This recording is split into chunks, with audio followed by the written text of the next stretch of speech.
Windows. So gamit kayo ng mouse pag walang pag gumana ng mouse sa trackpad. So ang ating target ngayon ay yung issue sa Acer na paano natin may enable ang kanyang partition.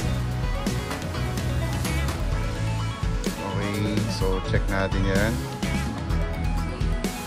Next, makikita nyo blanco.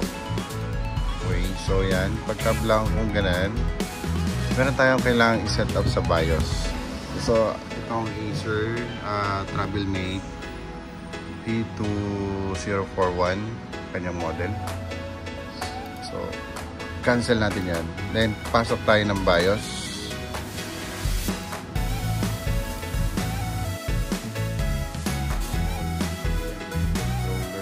Pasok tayo sa advanced, troubleshoot advanced para makapasok tayo sa BIOS.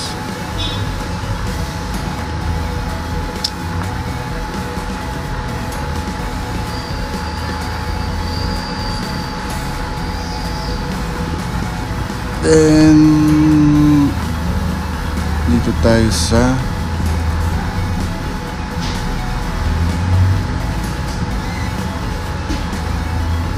BMD controller.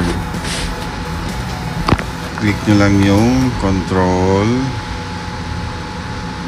1, 2. Okay, so yun, lumabas na si BMD.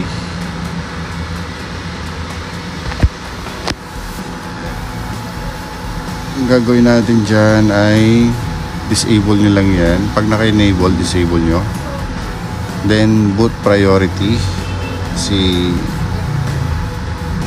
SanDisk.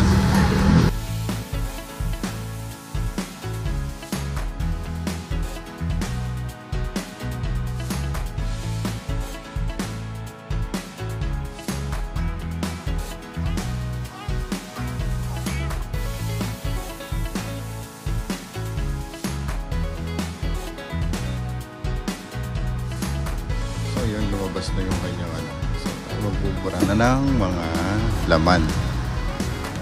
Delete. Okay, delete na natin yan. Ang yan ay magawa na.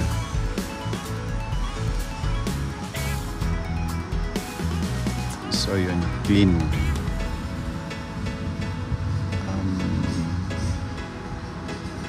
Next apply natin ay gawin natin itong 50 para merong option sila na tuloy natin.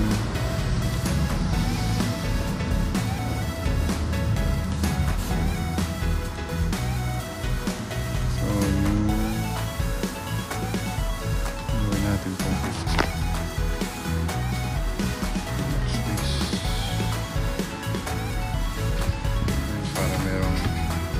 partition.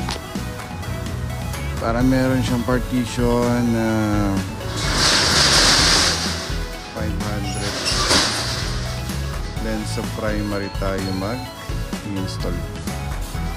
Okay, next. So ayan, antayin na natin ito matapos guys. Ayan.